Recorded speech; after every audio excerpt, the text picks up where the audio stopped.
రాహుల్ గాంధీ సీరియస్గా ఎఫర్ట్ పెట్టి ఓట్ చోర్ అనేటటువంటి ఒక నినాదాన్ని చక్కగా పబ్లిక్లోకి తీసుకెళ్లే ప్రయత్నం చేస్తున్నారు.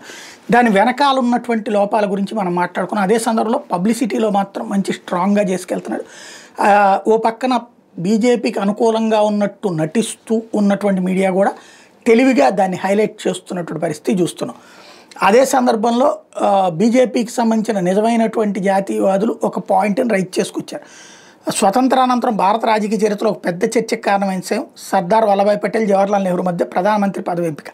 కాంగ్రెస్ పార్టీ అధ్యక్ష పదవికి 1946లో జరిగిన అంతర్గత ఎన్నికల్లో మహాత్మా గాంధీ అనుమతితో ప్రదేశ్ కాంగ్రెస్ కమిటీలు నామినేషన్లు సమర్పించాయి. చరిత్ర రికార్డుల ప్రకారం పటేల్కి 14 రాష్ట్ర కమిటీల మద్దతు లభిస్తే నెహ్రూకు ఒక్కటి కూడా లభించలేదు. అయినా కూడా మహాత్మా గాంధీ సూచనతో పటేల్ తన నామినేషన్ ఉపసంహరించుకున్నారు. నెహ్రూని కాంగ్రెస్ అధ్యక్షుడిగా ఆపై స్వతంత్రం అనంతరం దేశ మొదటి ప్రధానమంత్రిగా ఎన్నుకున్నారు. ఈ పరిణామాన్నే మొదటి ఓటు చోరీగా అభివర్ణిస్తూ ఇప్పుడు సోషల్ మీడియాలో ట్రోల్ అవుతుందన్నమాట.